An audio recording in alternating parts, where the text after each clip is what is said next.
Hello everyone, welcome to banking Shiksha. इस video में हम बात करेंगे जेएपी के पेपर 3 की एएफएम के module A accounting principle and process, जिसका चैप्टर 5 है trial balance, rectification of error and adjusting and closing entry. तो इस चैप्टर में हम जो टॉपिक कवर करेंगे वो है meaning of trial balance. Trial balance क्या होता है, फिर उसके फीचर्स और पर्पस क्या होता है, मतलब ट्रायल बैलेंस के किस वजह से हम बनाते हैं और उसके फीचर्स क्या क्या होते हैं। Then type of trial balance, trial balance जो है कितने तरीके के होते हैं और प्रिपरेशन ऑफ ट्रायल बैलेंस की उसको किस प्रकार से हम बनाएंगे।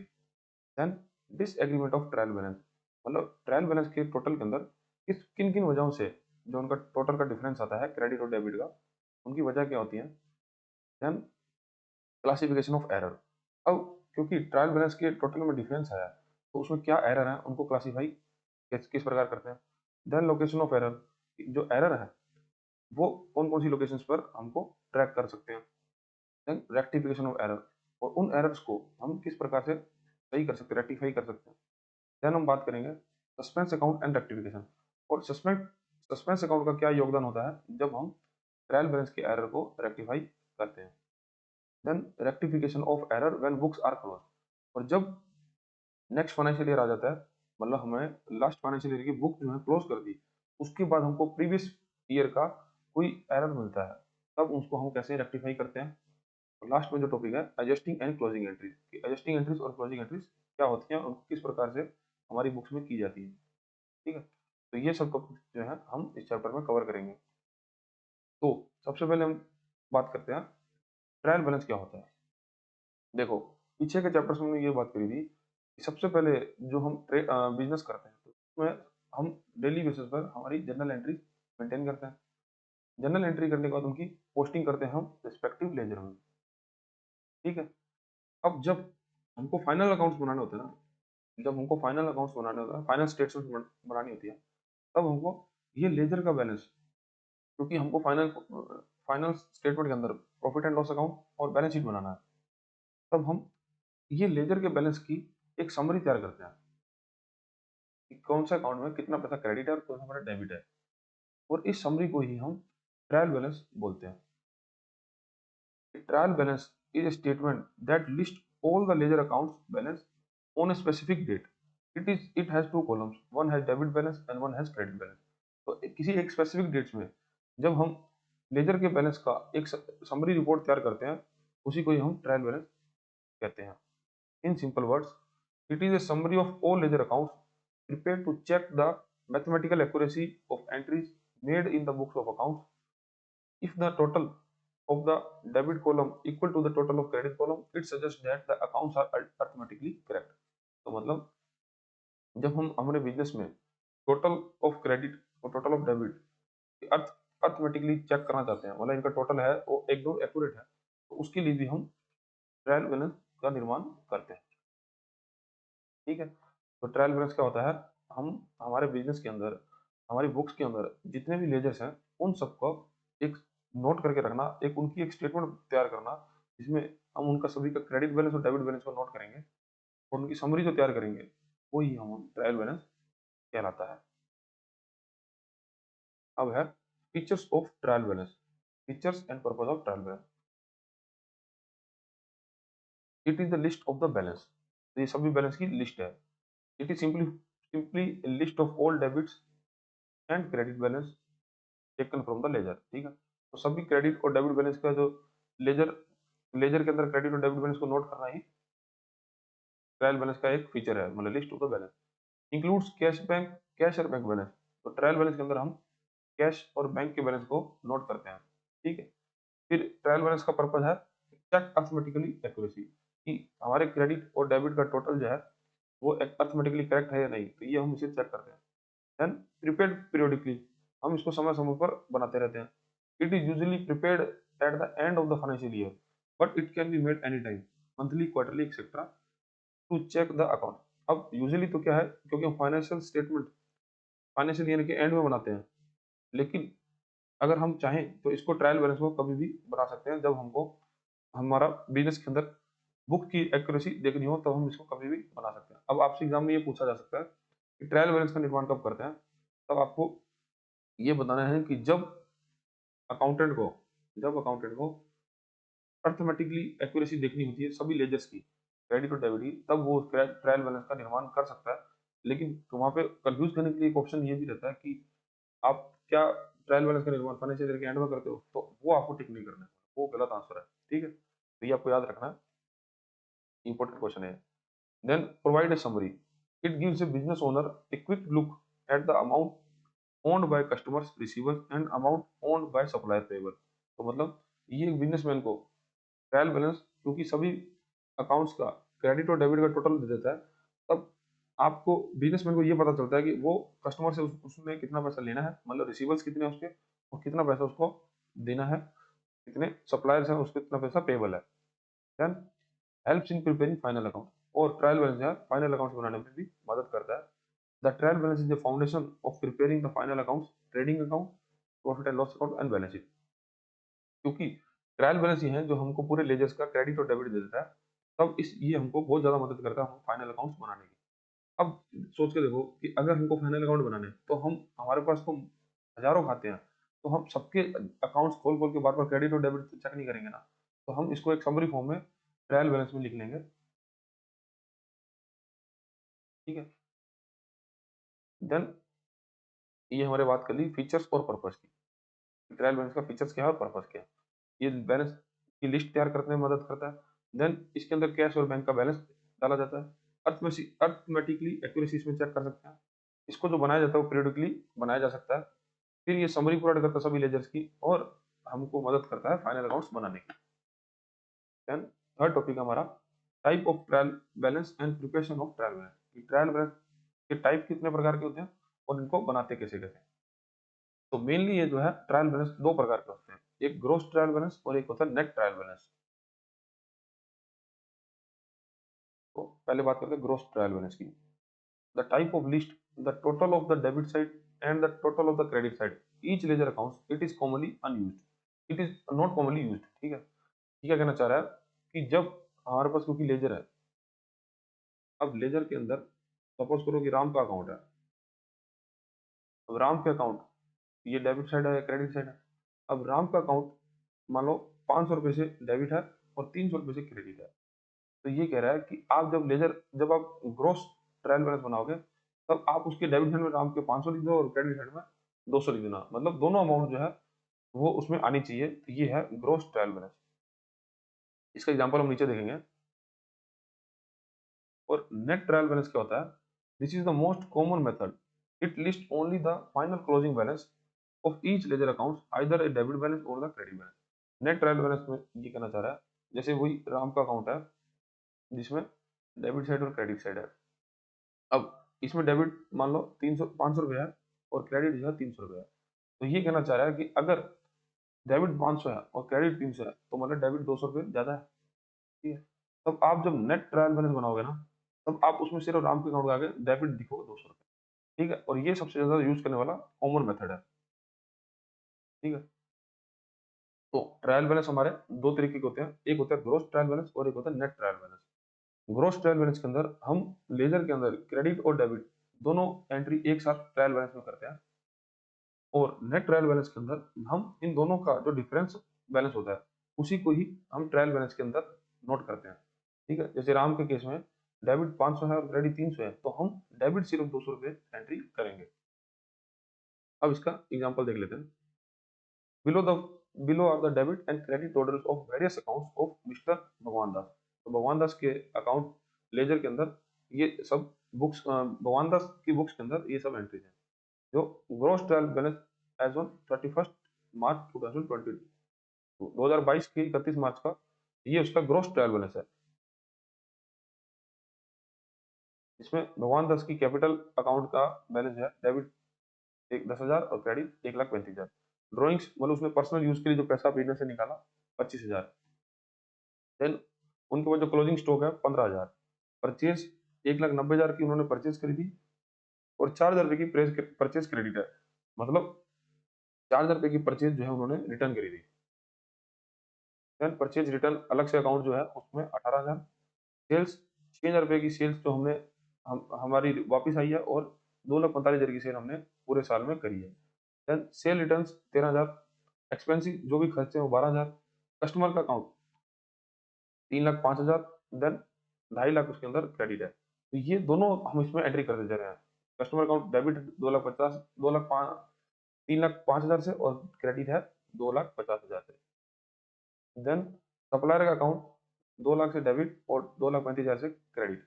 Car account 1 lakh, XYZ bank के अंदर उनका पैसा जो है वो डेबिट में 2,81,000 और 2,75,000 क्रेडिट साइड है। फिर कैश के अंदर 43,000 और 38,000। तो कहने का ये मतलब है कि जब हम ग्रोस ट्रायल बैलेंस बनाएंगे तब हम हमारे जितने भी अकाउंट्स हैं उन सबका एक ट्रायल बैलेंस के अंदर समरी नोट कर लेंगे, लेकिन हम डेबिट और क्रेडिट दोनों के बैलेंस को एक साथ नोट करते जाएंगे। ठीक है। अब यही, अगर यही हम भगवान दास जी की बुक को अगर नेट ट्रायल बैलेंस में बनाते हैं तो वो कैसे बनेगा? देखो, अब भगवान दास जी की कैपिटल जो है वो क्रेडिट 1,25,000 है, क्योंकि हमने ऊपर यहाँ पे इनकी कैपिटल ग्रोस में ली थी, क्योंकि डेबिट में 10,000 थे और क्रेडिट में 1,35,000 थे। अब इनको, तो इनका डिफरेंस क्या होगा? 1,25,000 का क्रेडिट। ठीक है। तो हम नेट ग्रोस बैलेंस के अंदर सिर्फ क्रेडिट साइड में 1,25,000 नोट कर देंगे। देन ड्रॉइंग 25,000, स्टॉक 15,000 और परचेज 1,86,000। अब परचेज के अंदर हमने क्या किया था, क्योंकि परचेज को हमारा क्रेडिट बैलेंस भी था परचेज के अंदर, तो 1,90,000 में से 4,000 हमने माइनस कर दिया, तो 1,86,000 जो है परचेज के अंदर डेबिट हो जाएगा। मतलब हमने पूरे साल में 1,86,000 की रिटर्न करी, परचेज करी, लेकिन अगर ग्रोस के अंदर हमने 1,90,000 और 4,000 अलग अलग दिखाते हैं, पर नेट के अंदर हम इन दोनों का प्लस माइनस करके जो बैलेंस बचता है उसको नेट ट्रायल बैलेंस में दिखाएंगे। तो 1,86,000 हमारी परचेज होगी। देन हमारे एक्सपेंसिस 12,000, कस्टमर के 55,000। अब कस्टमर अकाउंट के अंदर 55,000 रुपया डेबिट है। यहाँ पे कितना था? 3,05,000 और 2.5 लाख उसमें माइनस किया तो 55,000 हमारा डेबिट आ गया। तो इस प्रकार से क्या है, हम नेट ट्रायल बैलेंस का निर्माण करते हैं। ठीक है। तो इसका टोटल देखो, 4,70,000, 4,70,000, तो क्रेडिट, डेबिट और क्रेडिट का टोटल हमेशा इक्वल आएगा। और अगर जब आपका इक्वल आ रहा है तो आपका ट्रायल बैलेंस जो है वो एकदम सही बना है। ठीक है।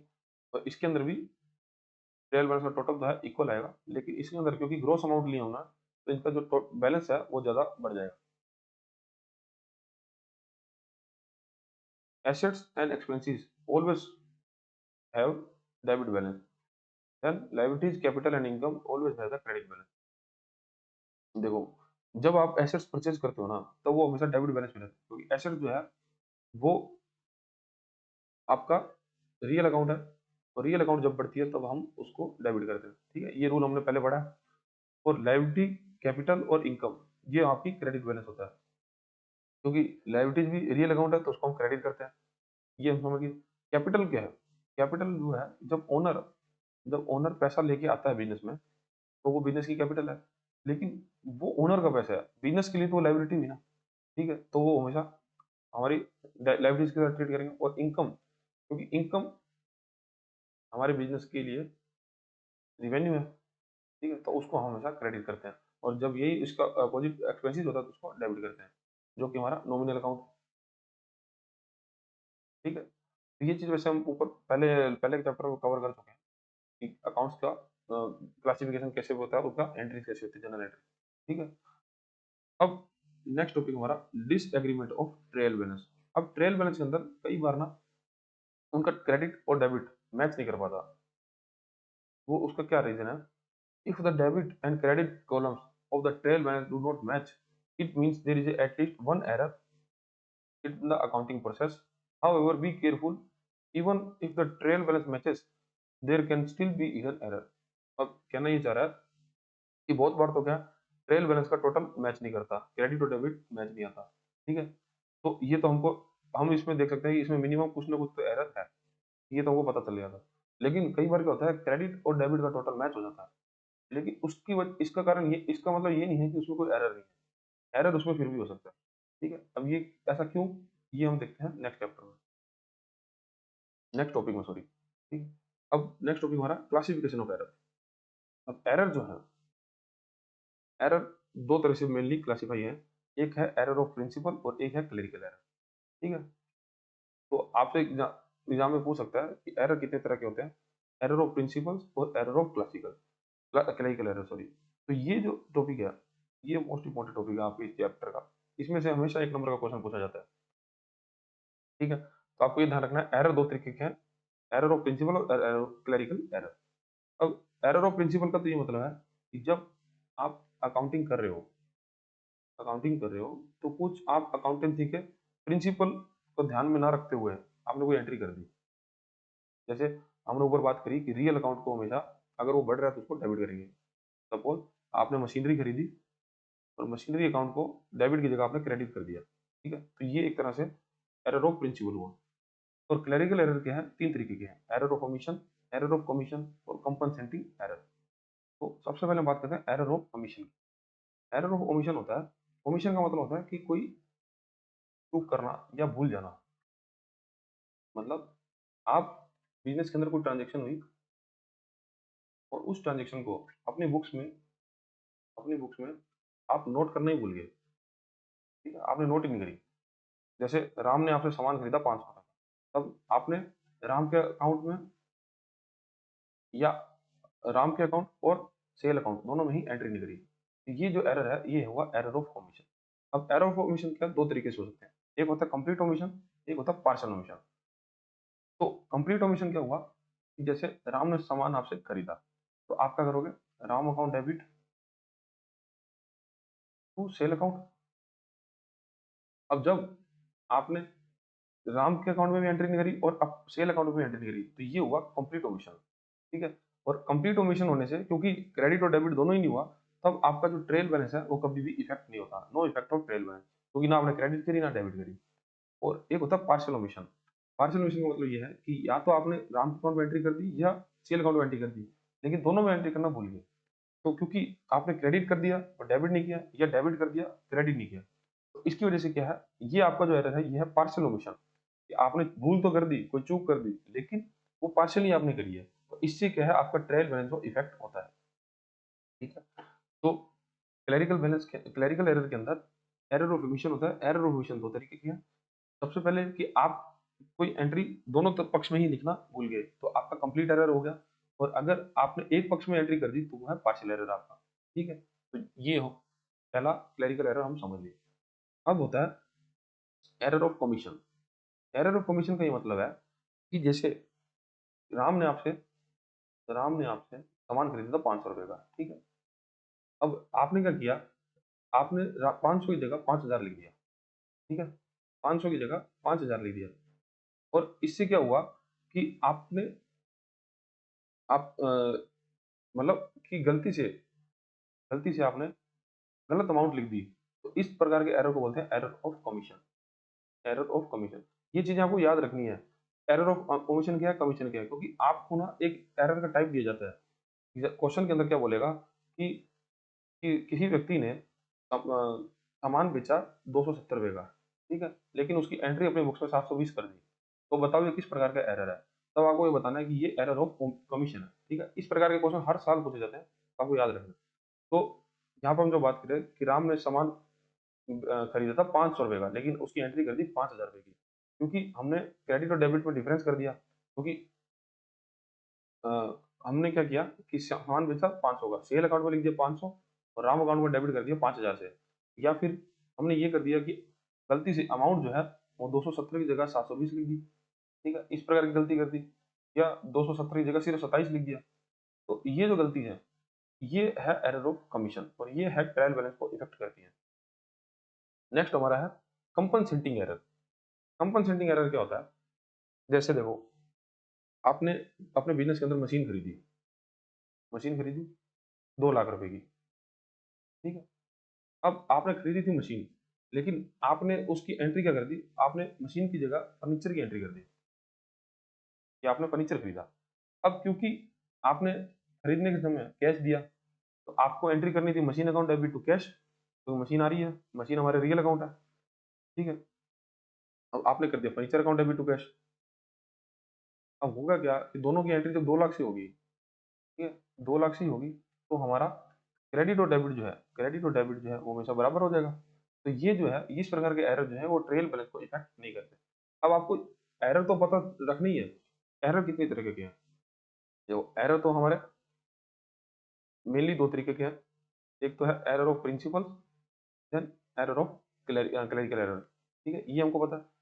अब आपको इसके साथ साथ ये भी पता चलना कि एरर के अंदर किस प्रकार की गलती होती है, और उस और आपसे जो क्वेश्चन पूछा जाएगा तो ऐसे पूछा जाएगा कि ये एरर हो गया है, तो ये किस प्रकार का एरर है, और इस कई बार ये पूछा था कि ये एंट्री कही होगी, उसकी करेक्ट एंट्री क्या बनेगी। ठीक है, तो हमको ये ध्यान रखना है एरर ऑफ प्रिंसिपल होता है।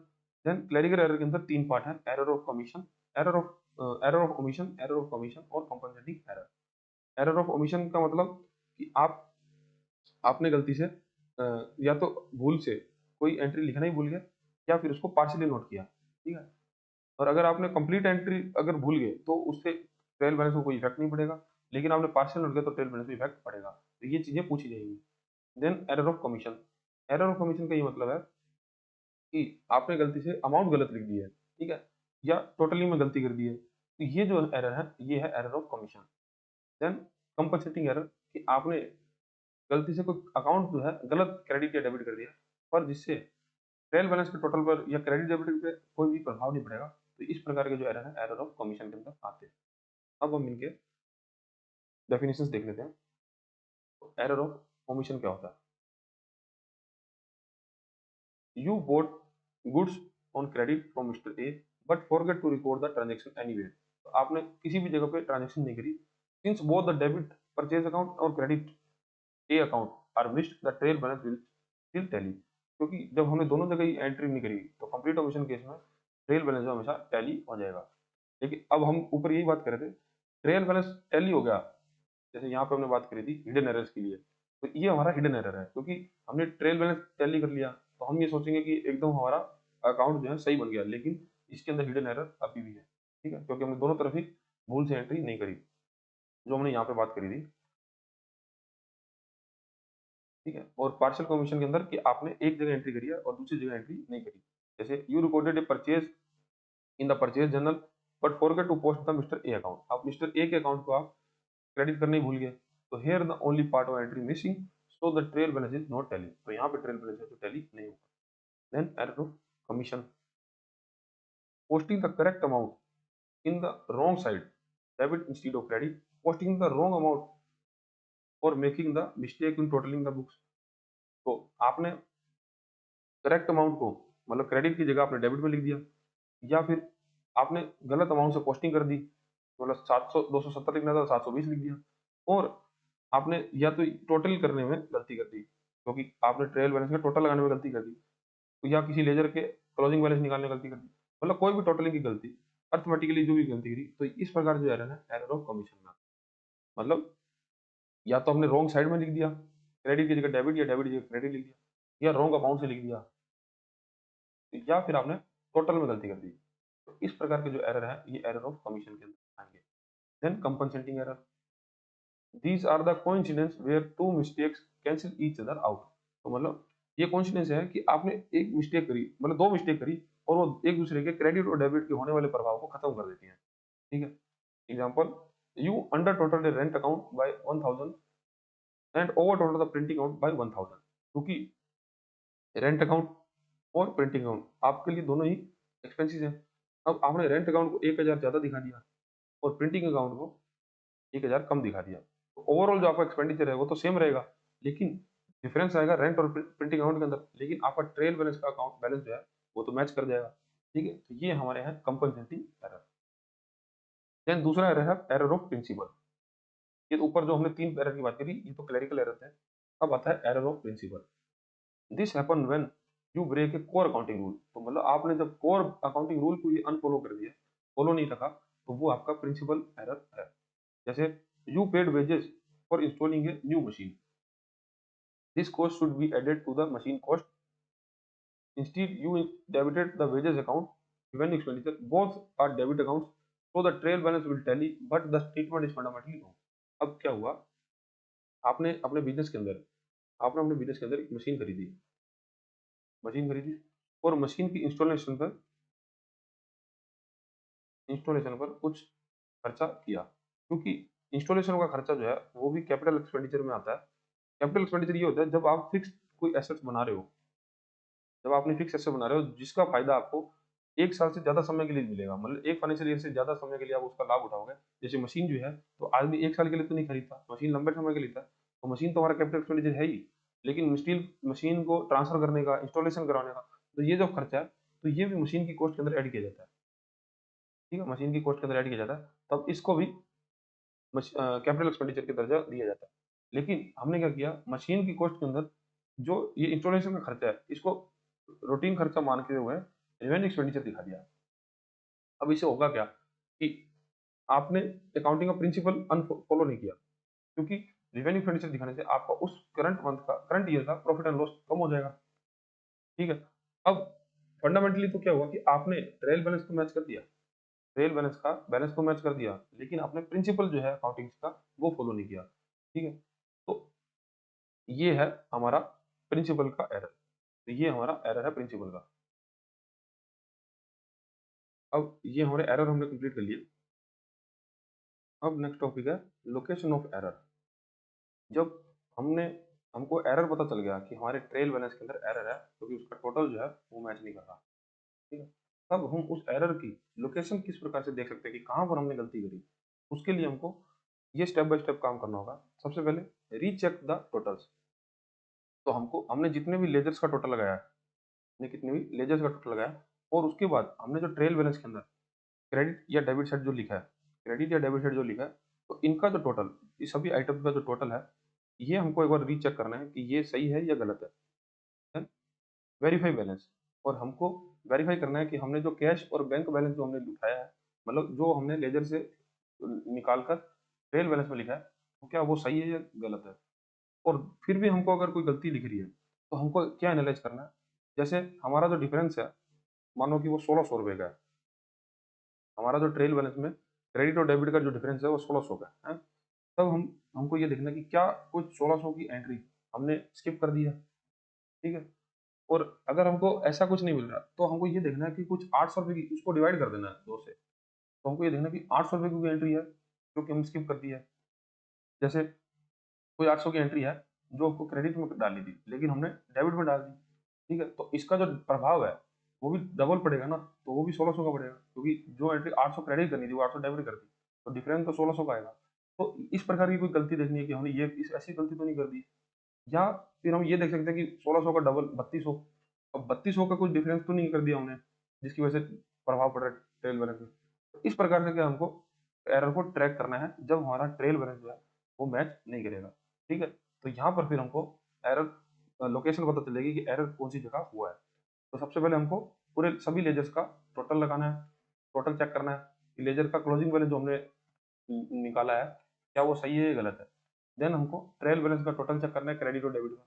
देन हमको वेरीफाई करना है कि कैश और बैंक का बैलेंस हमने सही कॉपी किया या नहीं किया। और देन हमको एनालाइज करना है जितना डिफरेंस है, वो डिफरेंस पकड़ने की कोशिश करनी है कि कौन सी आइटम पे हमने गलती करी है। अब आता है रेक्टिफिकेशन ऑफ एरर। हमने ये बात कर ली कि एरर क्या होता है, अब हमको ये देखना है कि एरर को रेक्टिफाई कैसे करते हैं। रेक्टिफाई मतलब उस एरर का सुधार कैसे करते हैं। तो अगर वो एरर वन साइडेड एरर है, अगर वो एरर वन साइडेड एरर है, वन साइडेड एरर जैसे कि आपने राम को 500 रुपया पे किया। ठीक है, 500 रुपया पे किया। अब आपने राम के अकाउंट में 50 रुपये ही नोट किया था। ठीक है, तो क्योंकि पे आपने 500 किया, लेकिन आपने लेजर के अंदर एंट्री जो करी 50, लेजर के अंदर जो एंट्री करी मतलब उस राम के अकाउंट में, तो उसमें 50 की एंट्री कर दी, तो मतलब राम का अकाउंट 450 रुपये से और ज्यादा अभी अपनों को डेबिट करना पड़ेगा। ठीक है, तो हम इसको सीधा सीधा जाके राम के अकाउंट में डेबिट कर देंगे बिना किसी एंट्री करने के, क्योंकि हमने जब जनरल एंट्री करी थी तब हमने क्या किया था, Ram account debit to cash 500, ये हमने एंट्री करी थी। अब हमने क्या किया, एंट्री तो सही कर ली, लेकिन जब पोस्टिंग की बारी आई तब हमने राम का अकाउंट जो है 500 की जगह सिर्फ 50 से डेबिट किया था, तो मतलब 450 से डेबिट और करना है। तो हम इसको बिना एंट्री किए, ये एंट्री तो रेक्टिफाई करने की जरूरत ही नहीं, कोई एंट्री तो सही करी थी, तो हम सीधा राम के अकाउंट में जाके 450 रुपया और डाल देंगे। These error affects only one account. If found before preparing the trail balance, you can simply correct them in the ledger account itself by making a note. No journal entry needed. तो कहने का मतलब है कि क्योंकि cash account तो हमने सही 500 से ही एंट्री करी, लेकिन राम के अकाउंट में सिर्फ हमने 50 लिखा था, तो ये सिर्फ एक अकाउंट को ही प्रभावित कर रहा है इससे, वो है राम का अकाउंट।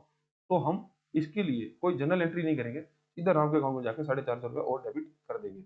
और ये काम हमको करना है ट्रेल बैलेंस बनाने से पहले, ठीक है। तो ये होता है वन साइडेड एरर। अब आता है two sided error. Two sided error का मतलब ये है कि जैसे हमने राम को 500 रुपये दिए थे, Ram account debit to cash 500, लेकिन हमने गलती से क्या किया, राम की जगह हमने श्याम का अकाउंट डेबिट कर दिया। राम की जगह हमने श्याम का अकाउंट डेबिट कर दिया। अब इसे हुआ क्या, इसे दो अकाउंट प्रभावित हो गए। एक तो क्योंकि हमने राम को डेबिट करना था, राम का अकाउंट डेबिट नहीं किया। दूसरा, श्याम को डेबिट नहीं करना था और श्याम का अकाउंट भी डेबिट कर दिया। तो इससे क्या है, दो अकाउंट प्रभावित हुए, एक राम का अकाउंट और एक श्याम का अकाउंट। तो ये इस प्रकार के एरर बोले टू साइडेड एरर। अब इसको सही करने के, इसको रेक्टिफाई करने के लिए हमको रेक्टिफिकेशन जनरल एंट्री करनी पड़ेगी। इसके लिए हमको सुधार करने के लिए जनरल एंट्री करनी पड़ेगी। These are effects two or more accounts. To correct them, you must pass a rectification journal entry. तो इसके लिए हमको जनरल एंट्री करनी पड़ेगी। और इस केस में हम जनरल एंट्री क्या करेंगे, क्योंकि राम की जगह हमने श्याम का अकाउंट डेबिट कर दिया था, तो श्याम का अकाउंट को वापस क्रेडिट करना है और राम के अकाउंट को हमको डेबिट करना है। तो इसमें लिखेंगे हम Ram account debit to Shyam account, ठीक है, 500 और 500। क्योंकि कैश तो हम ऑलरेडी क्रेडिट कर चुके हैं, तो हमको राम को डेबिट करना है और श्याम को गलती से जो डेबिट कर दिया उसको वापस क्रेडिट कर देंगे। ये हो जाएगा हमारा Ram account debit to Shyam account. और ये हमारी जो एंट्री है, ये रेक्टिफिकेशन एंट्री है, रेक्टिफिकेशन जनरल एंट्री है, ठीक है। अब इसके हम एग्जाम्पल देख लेते हैं। ये मैंने कुछ और ये समझाने के लिए आपको बताए हैं। जैसे salary 1000 paid to Vijay accountant was wrongly debited to the personal account Vijay. अब कोई विजय करके अकाउंटेंट था हमारे पास, जिसको हमको सैलरी देनी थी 1000 रुपये, लेकिन हमने क्या किया, विजय का पर्सनल अकाउंट को डेबिट करके उसको पैसा दे दिया। मतलब एक तो हमको सैलरी अकाउंट से पैसा निकाल के देना था, लेकिन हमने विजय के अकाउंट को ही डेबिट कर दिया। अब रॉन्ग एंट्री हमने क्या कर दी, Vijay account debit to cash, लेकिन हमको करेक्ट करनी थी salary account debit to cash. Salary दे रहे ना हम उसको, हम उस वो हमसे कैश उधार तो नहीं लेके जा रहा जो विजय अकाउंट डेबिट कर रहा है, हमको सैलरी पे करनी थी। तो इससे हमको ये पता चला कि हमने गलती से विजय अकाउंट डेबिट कर दिया। अब हमको सुधार करने के लिए जो रेक्टिफिकेशन एंट्री करनी है, उसमें विजय अकाउंट को क्रेडिट कर देंगे और सैलरी अकाउंट को डेबिट कर देंगे। तो salary account debit to Vijay account 1000, ठीक है। तो ये हमारी रेक्टिफिकेशन एंट्री होती है। अब कुछ एग्जांपल हैं जो आपको घर पे भी ट्राई करने हैं, ठीक है। अब कुछ मैं बता देता हूँ आपको। जैसे फर्स्ट एग्जांपल है, goods sold to Mohan 800 rupees wrongly recorded in purchase book. अब हमने मोहन को सामान बेचा था 800 रुपये का, लेकिन हमने क्या किया, उसको हमारी परचेज बुक में दिखा दिया कि हमने ये दिखा दिया कि हमने बेचा नहीं, हमने खरीदा है, ठीक है। इससे क्या है, क्योंकि इससे प्रभाव पड़ रहा है टू साइडेड, सेल अकाउंट और परचेज अकाउंट दोनों इफेक्ट हो रहे हैं, ठीक है। तो इसकी जो करेक्ट एंट्री होनी थी वो ये होनी थी, Mohan account debit to sales, क्योंकि मोहन को हमने सामान बेचा 800 रुपये का, लेकिन हमने गलती से क्या किया, purchase account debit to Mohan कर दिया 800। अब आप इसको एनालाइज करोगे तो आपको ये दिखेगा कि यहाँ पे मोहन को हमको डेबिट करना था और हमने गलती से उसको क्रेडिट कर दिया, और सेल को हमको क्रेडिट करना था और सेल को तो कुछ क्रेडिट किया नहीं, लेकिन हमने परचेज को डेबिट कर दिया। तो इसका जो इफेक्ट पड़ेगा, उसकी जो रेक्टिफिकेशन एंट्री होगी वो ये होगी कि sale account debit to purchase 800 rupees हम कर देंगे। देखो क्या हुआ ना, कि मोहन ने हमसे सामान खरीदा था 800 रुपये का, और सपोज करो मोहन ने नहीं खरीदा, हमने कैश में, सॉरी हाँ, हमने कैश में बेचा, मोहन को हमने 800 रुपये का सामान बेचा था। अब सपोज करो मोहन को नहीं बेचा, हमने कैश में बेचा। तब हम क्या एंट्री करते हैं, तब हम करते हैं कैश अकाउंट डेबिट, क्योंकि कैश हमको आ रहा है तो कैश को डेबिट करते हैं टू सेल अकाउंट। तो हम लिखेंगे यहाँ पे 800। अब हमने क्या किया, गलती से उसको परचेज बुक में लिख दिया। मतलब हमने हमने ये दिखाया कि हमने सामान बेचा, लेकिन हमने एंट्री क्या कर दी, purchase account debit, purchase account debit to cash 800। अब हमको जब ये ठीक करना है, क्योंकि हमको एंट्री ये सही करनी थी, लेकिन हमने गलती से ये कर दी। अब इसे हुआ क्या कि गलती से परचेज अकाउंट डेबिट हो गया और सेल अकाउंट को क्रेडिट कर दिया। तो अब हमको क्या करना होगा, सेल अकाउंट को तो वापिस डेबिट करना होगा, sale account debit to purchase account, ठीक है। तो ये 800 रुपये 800 ये कर देंगे हम एंट्री। तो यही कैश की जगह आप मोहन लिख दोगे, तो इसका मतलब ये है कि या तो मोहन को हमने क्रेडिट पे सामान बेचा, मतलब उधार बेचा, या कैश पे बेचा, दोनों कंडीशन हो सकती है। लेकिन अगर कैश ही लिख दोगे तो इसका मतलब ये है कि आपने कैश नहीं बेचा। अब हमने क्या किया कि सेल अकाउंट जो गलती से हमने क्रेडिट कर रखा था, इसको हमको डेबिट करना है क्योंकि हमारी सेल हुई है, और हमने परचेज अकाउंट जो गलती से डेबिट कर दिया उसको वापस क्रेडिट कर देंगे। तो हमने मतलब हमने हमारी एंट्री जो है वो रेक्टिफाई कर दी। अब यहाँ पे एक बात आती है, अगर हमने मोहन को जो सामान है वो क्रेडिट पे दिया हो, उधार पे दिया होगा, तब हमको इसको कैसे रेक्टिफाई करेंगे? क्योंकि मोहन के अकाउंट को मोहन हमसे सामान लेके गया था, तो मोहन का अकाउंट हमको क्या करना चाहिए था? डेबिट करना चाहिए था, क्योंकि हमने एंट्री जो करी, Mohan account debit to sale करी, तो हमको एंट्री करनी थी, देखो करेक्ट एंट्री क्या करनी थी, यह correct Mohan account debit to sale account, कितना 800। लेकिन हमने गलती से क्या कर दिया, हमने उसको परचेज में दिखा दिया। अब परचेज में क्या लिखा उन्होंने कि purchase account debit to Mohan 800। अब देखो इसको रेक्टिफाई करने के लिए हम क्या करेंगे, क्योंकि यहाँ पे मोहन से हमने सामान सामान जो हमसे खरीदा वो उधार पे खरीदा था, क्रेडिट पे खरीदा था, तो इससे जो इफेक्ट आएगा ना, वो मोहन के अकाउंट पे भी आया, सेल अकाउंट पे भी आया और परचेज अकाउंट पे भी आया। हमको करेक्ट करना था, मोहन को डेबिट करना था, ठीक है। तो सबसे पहले तो हमको मोहन को डेबिट करना है, हमको इतना पता है कि मोहन अकाउंट को डेबिट करना है, और अब सेल अकाउंट को हमको क्रेडिट करना है, तो टू सेल, तो हम यहाँ पे करेक्ट एंट्री तो वो लिख लेंगे। अब साथ ही साथ हमने जो परचेज अकाउंट गलती से डेबिट कर दिया, तो उसको भी क्रेडिट करेंगे, तो परचेज अकाउंट को भी क्रेडिट कर देंगे। अब परचेज अकाउंट को कितना गलत डेबिट कर दिया था हमने, 800 रुपये, तो यहाँ पे लिख देंगे 800। सेल अकाउंट को हमने जो क्रेडिट करना था वो हमने किया नहीं था, तो हम इसको भी करेक्ट कर देंगे 800, क्योंकि मोहन के अकाउंट पे जो डिफरेंस आएगा वो 1600 रुपये का आ जाएगा। एक तो मोहन के अकाउंट को हमको डेबिट करना चाहिए था, लेकिन हमने मोहन के अकाउंट को क्रेडिट कर दिया था, तो ये 800 और ये 800, तो डबल इफेक्ट पड़ गया ना, तो डबल इफेक्ट आया 1600 का। तो ये हमारी रेक्टिफाई एंट्री हो जाएगी, रेक्टिफाई एंट्री हो जाएगी, जिसमें हमने मोहन के अकाउंट को डेबिट कर दिया और सेल अकाउंट और परचेज अकाउंट दोनों को क्रेडिट कर दिया 800 रुपये। ठीक है, इस प्रकार से हम रेक्टिफिकेशन ऑफ एरर करते हैं जब हमारी बुक्स जो है ओपन हो। बुक्स ओपन का मतलब ये है कि financial year same financial year चल रहा हो और तब हमको एरर मिला हो, तब हम इस प्रकार से एंट्री करते हैं। ठीक है, अब ये एग्जांपल भूल जाना, आप ये समझ लेना जो मैंने अभी बताया आपको। नेक्स्ट है commission receive 600 wrongly credited to sale account. अब आपको कमीशन मिलनी थी 600 रुपये, लेकिन आपने गलती से क्या दिखा दिया, उसको सेल दिखा दिया, तो करेक्ट एंट्री होनी चाहिए थी कैश या bank account debit to commission 600, और आपने दिखा दिया कैश और bank account debit to sales. ठीक है, तो इसमें ये हुआ कि आपको कमीशन को क्रेडिट करना था, लेकिन आपने सेल्स को क्रेडिट कर दिया, तो रेक्टिफिकेशन एंट्री क्या होगी, सेल को वापस डेबिट कर देंगे, sale account debit to commission 600। ठीक है, तो इस प्रकार से आप रेक्टिफाई करोगे। Then furniture purchase 1500 wrongly debited the purchase account. अब आपने फर्नीचर खरीदा, फर्नीचर क्या है, आपकी एसेट्स है, और हम जानते हैं कि एसेट्स अकाउंट क्या होता है, रियल अकाउंट, और जब हम एसेट्स को परचेज करते हैं तब हम उसको क्या करते हैं, डेबिट, क्योंकि एसेट हमारी और बन रही है, तो हमारी करेक्ट एंट्री थी furniture account debit to cash 1500, तो कैश में फर्नीचर खरीदा, लेकिन हमने गलती से दिखा दिया purchase account debit to cash, मतलब हमने खरीद दिखा दी।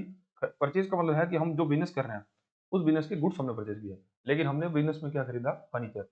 तब हमको अब हमने क्या किया, कैश अकाउंट को तो हमने क्रेडिट किया ही किया, लेकिन गलती से परचेज को डेबिट कर दिया, तो हमने परचेज को दोबारा क्रेडिट कर देंगे टू परचेज, और इसमें डेबिट किसको करेंगे, फर्नीचर अकाउंट को, तो furniture account debit to purchase account 1500 और 1500, तो furniture account debit to purchase account 1500। ठीक है, तो ये एंट्री आपको खुद को देखनी है, होमवर्क आपका है। तो कुछ कुछ चीजें के ये एंट्री जितनी ज्यादा आप एंट्रीज करके देखोगे तो आप सीख पाओगे कि rectification of entry, rectification of error कैसे होता है। नेक्स्ट हमारा टॉपिक है suspense account and rectification.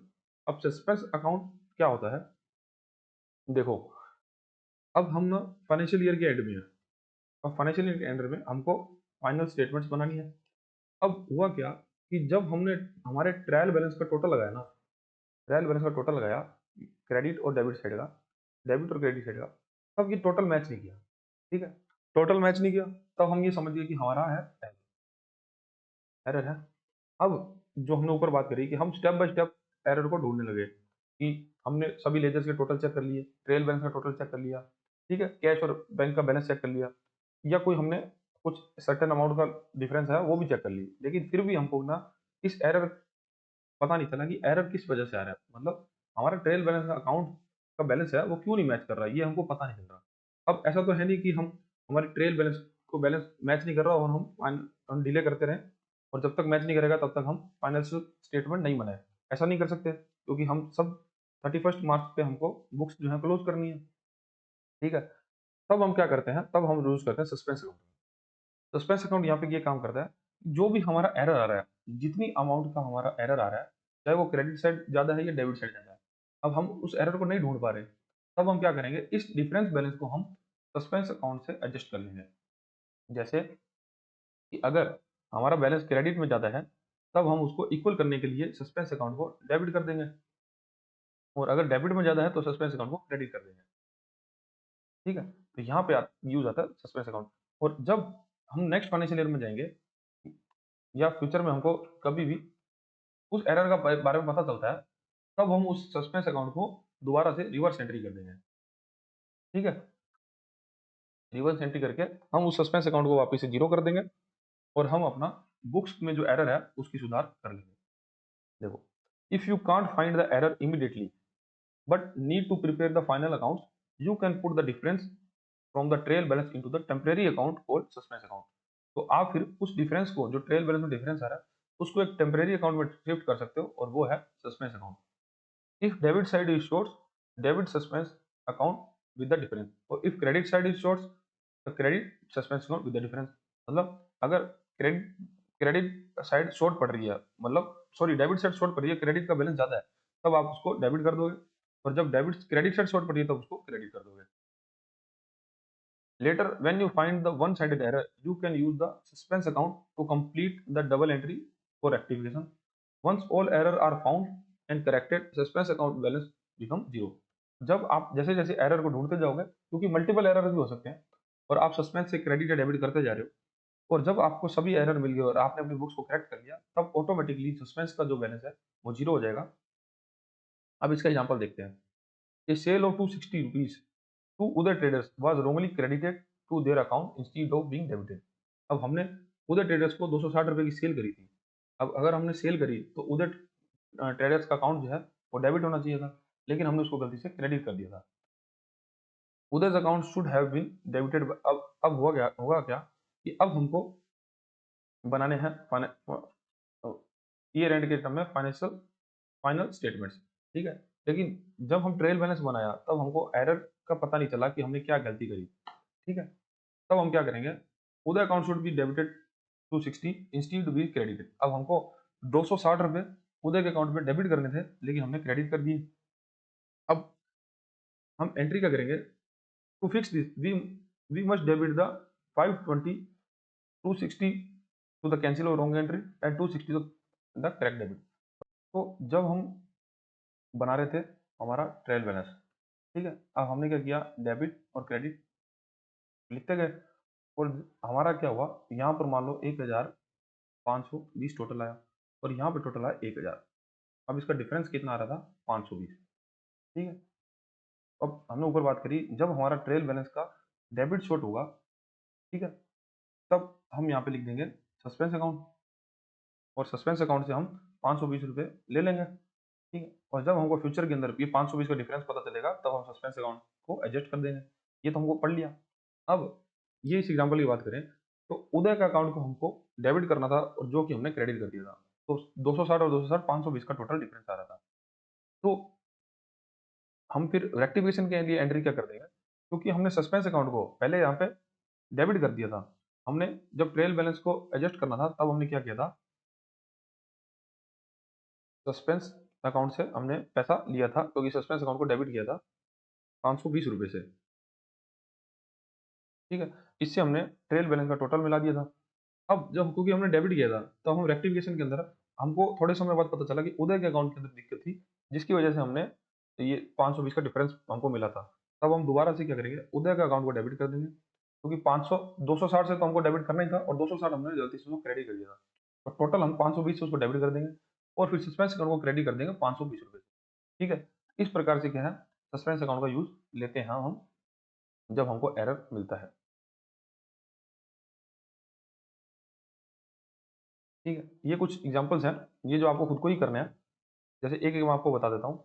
Cell of 500 rupees to Ramesh omitted, correct. अब गलती से 500 रुपए की जो सेल है वो रमेश को हमने करी थी, लेकिन हम उसको लिखना ही भूल गए। तब हम इसकी सिंपल एंट्री जो है रेक्टिफिकेशन में कर लेंगे, Ramesh account debit to sale account. तो इससे क्या है, सस्पेंस अकाउंट में कोई भी इफेक्ट नहीं पड़ेगा, क्योंकि ट्रेल बैलेंस के अंदर क्रेडिट और डेबिट दोनों ही मैच कर जाएंगे, क्योंकि हमने उसको लिखना ही भूल गए। Then cash received from Manoj 255 posted at 252। अब 225 रुपए मनोज से हमको मिले, लेकिन हमने 252 उसमें एंट्री कर दी। तो करेक्ट एंट्री क्यों नीचे है, cash account debit to Manoj 225, लेकिन हमने रोंगली उसको cash account debit to Manoj कर दी 252। अब इसमें जो एक्सेस है 27 रुपए हमने एक्सेस जमा कर दिए। तो बात हम,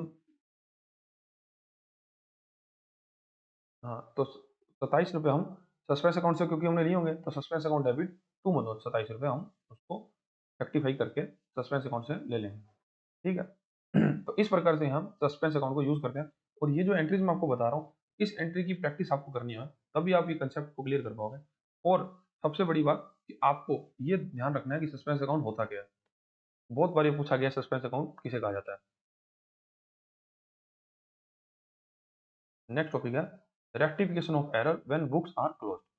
अब जब हमने हमारा ईयर एंड हो गया, फाइनेंशियल ईयर एंड हो गया, उसके बाद हमको नेक्स्ट फाइनेंशियल ईयर में जाके पता चलता है कि पिछले साल हम कुछ एरर कराए हैं, उसको कैसे रेक्टिफाई करते हैं।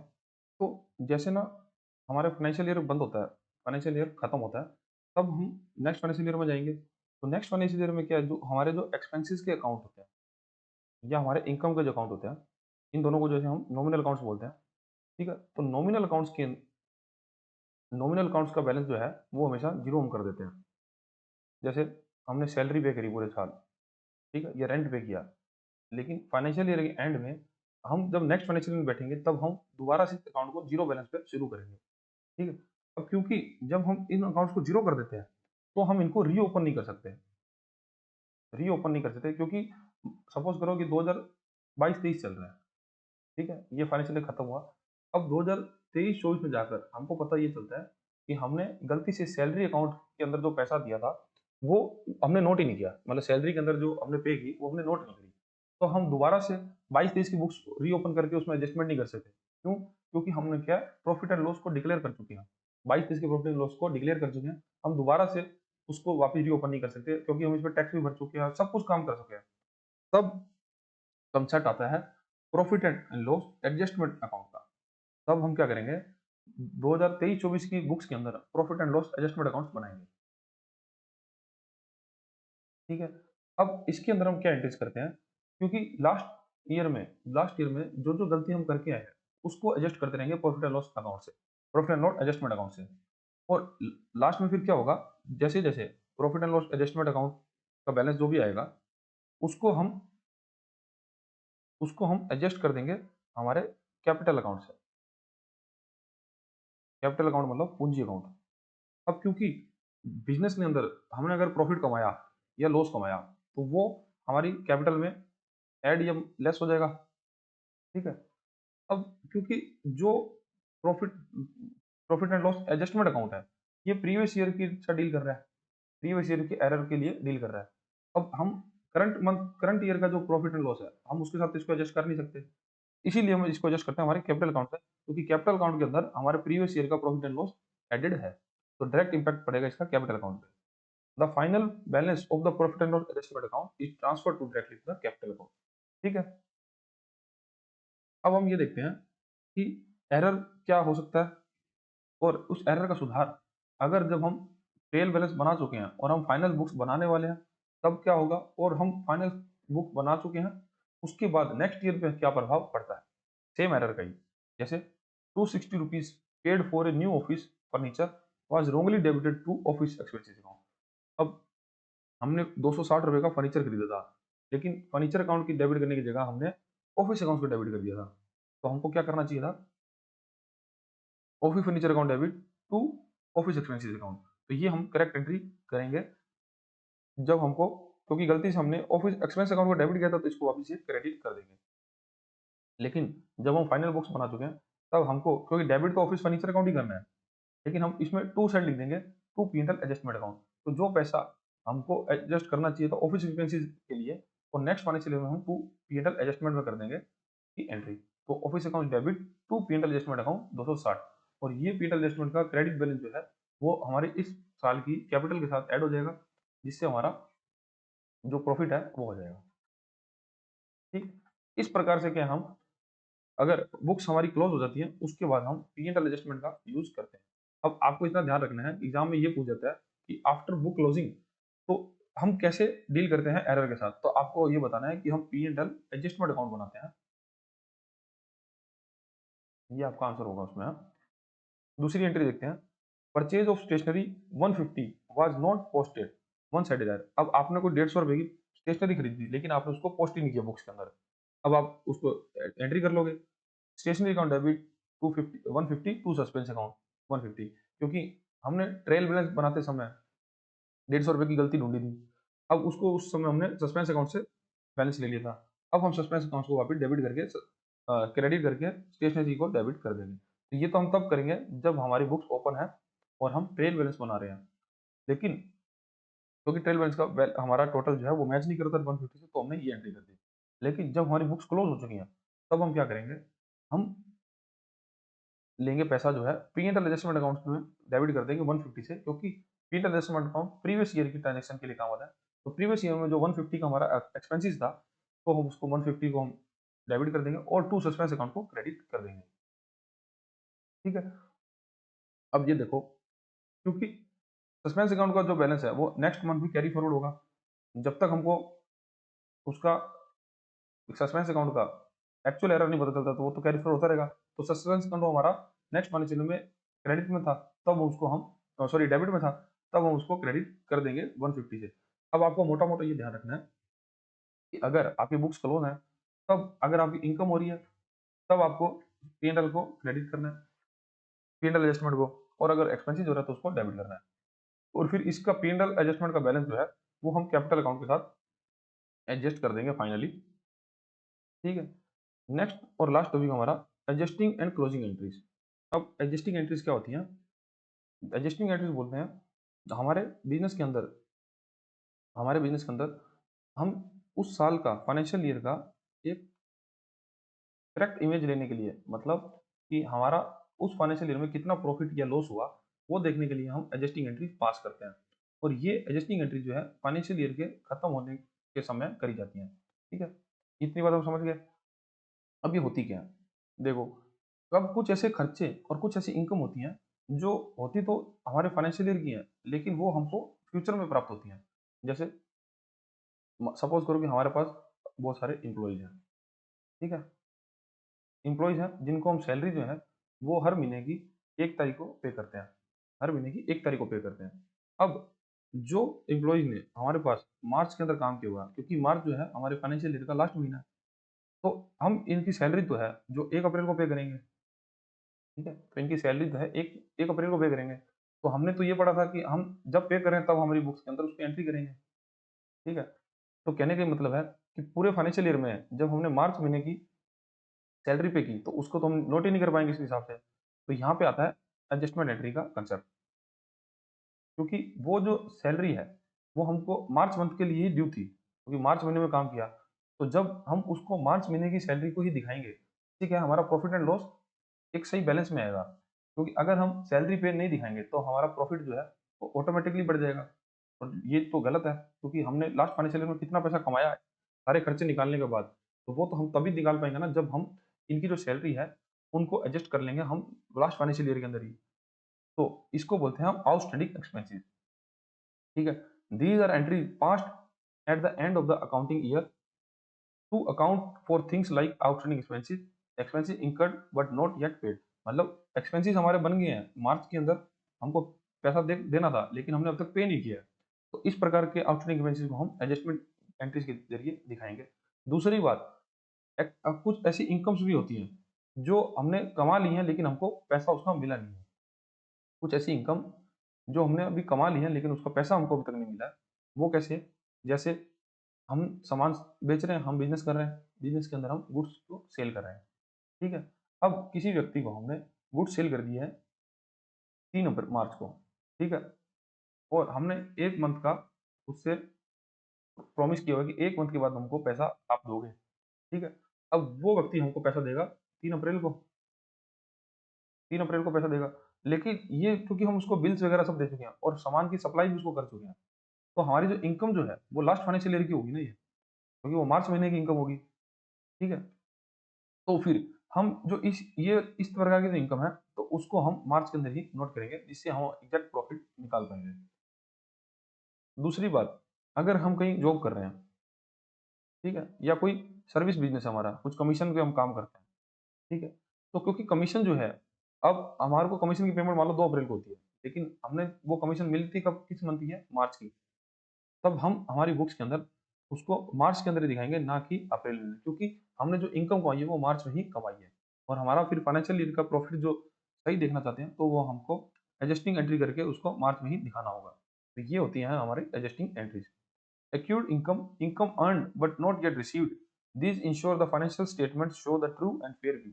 तो इसका ये इसलिए करी जाती है क्योंकि हम हमारी जो फाइनेंशियल स्टेटमेंट है हमको ट्रू और फेयर व्यू दिखाएं हमारी फाइनेंशियल पोजीशन का। तो ये होगी हमारी एडजस्टमेंट एंट्रीज। देन हम बात करते हैं क्लोजिंग एंट्रीज की। These are entries passed to close all the nominal accounts like income or expenses by transferring their balance to the trading and profit and loss accounts. This is done to calculate the profit and loss for the year and start the next year with zero balance in these accounts. अब closing entries का ये मतलब है कि हमारे जो nominal accounts हैं, जो नॉमिनल अकाउंट है इनकम और एक्सपेंसेस के, इनको हम हर साल ना जब भी फाइनेंशियल शुरुआत करते हैं तो इसको जीरो से स्टार्ट करते हैं। क्योंकि हम जीरो इसको इसलिए कर पाते हैं क्योंकि हमारी जो भी खर्चे हैं, ठीक है, हमारे जो भी खर्चे हैं हम लास्ट में, जैसे हमारे एक्सपेंसिस हो रहे हैं, वेरी एक्सपेंसिव बिजनेस चलाने में, ठीक है, रेवेन्यू एक्सपेंसिव, सैलरी दे रहे हैं, रेंट दे रहे हैं, जो भी दे रहे हैं, हम उसको लास्ट में टोटल लगा लेंगे और उस टोटल को जितना भी खर्चा है उसको हम लेके जाएंगे प्रॉफिट एंड लॉस अकाउंट में, ठीक है, प्रॉफिट एंड लॉस अकाउंट में ले जाएंगे और यहाँ पर इसको क्लोज कर देंगे। और ये जो प्रॉफिट एंड लॉस में ले गए इसको हमने जीरो कर दिया, तो ये जो एंट्री करी है ना हमने इसको जीरो करनी, ये है क्लोजिंग एंट्री। जब हमने नॉमिनल अकाउंट क्लोज कर दिए तो जो हमने क्लोजिंग उसको क्लोज करने में जो एंट्री करते हैं उसको बोलते हैं क्लोजिंग एंट्री। और सारे नॉमिनल अकाउंट इनकम और एक्सपेंसेस के हम प्रॉफिट एंड लॉस में ले जाते हैं, जिससे हम प्रॉफिट और लॉस को एडजस्ट कर पाते हैं हमारे इनकम और एक्सपेंसेस के लिए, ठीक है। तो इससे हमको एक फेयर पिक्चर मिलती है हमारे प्रॉफिट एंड लॉस की, ठीक है। सिर्फ हम नॉमिनल अकाउंट के लिए ही क्लोजिंग एंट्री करते हैं, क्योंकि बाकी जो हमारे अकाउंट होते हैं, रियल अकाउंट जैसे एसेट्स अकाउंट होते हैं, ठीक है, या फिर जो ह्यूमन के अकाउंट होते हैं हमारे, जो लोगों के अकाउंट होते हैं, वो उसका बैलेंस तो हम कैरी फॉरवर्ड करते हैं नेक्स्ट मंथ में, नेक्स्ट फाइनेंशियल ईयर में भी लेके जाते हैं, ठीक है। लेकिन नॉमिनल अकाउंट का जो बैलेंस है वो हमेशा जीरो से ही शुरुआत होगा, और उनको क्लोज करने के लिए हम क्लोजिंग एंट्री पास करते हैं हमारे बुक्स के अंदर, ठीक है। तो ये होती है हमारी क्लोजिंग एंट्री। और यहाँ पे क्या है, ये चैप्टर हमारा खत्म होता है। इस चैप्टर में हमने ये देख लिया कि ट्रायल बैलेंस क्या होता है, ट्रायल बैलेंस कितने प्रकार के होते हैं, उनको बनाते कैसे हैं, उसमें एरर कौन कौन से होते हैं, एरर को रेक्टिफाई कैसे करते हैं, और रेक्टिफिकेशन के लिए एंट्रीज कैसे करते हैं। देन हमने बात करी सस्पेंस अकाउंट क्या होता है। फिर अगर हम बुक्स क्लोज कर दें, बुक्स को अगर क्लोज कर दें तब हम रेक्टिफिकेशन वगैरह किस प्रकार से कर सकते हैं। और लास्ट फिर हमने देखा कि एडजस्टिंग एंट्रीज कौन सी किस प्रकार से होती हैं और क्लोजिंग एंट्री किसी खाते हैं, ठीक है। अगर आपको इस चैप्टर में कोई कोई डाउट हो तो आप जरूर इसको कमेंट सेक्शन में आप इसका कमेंट कर सकते हैं, और हमारी टीम पूरी कोशिश करेगी कि आपको उसका डाउट क्लियर किया जाए, ठीक है। अब इस चैप्टर के बाद आपको दिया जाएगा क्विक रिवीजन, कि आप इस चैप्टर का क्विकली अगर रिवीजन करना चाहते हैं तो आप यहाँ से पढ़ सकते हैं। इसका पीडीएफ भी आपको डिस्क्रिप्शन बॉक्स में मिल जाएगा, या फिर हमारे टेलीग्राम चैनल से आप इसको डाउनलोड भी कर सकते हैं। और एमसीक्यू जो एग्जाम पैटर्न पर 10 एमसीक्यू रहेंगे तो वो भी आपको प्रोवाइड करवाए जाएंगे, इसका भी पीडीएफ आप डाउनलोड कर सकते हैं।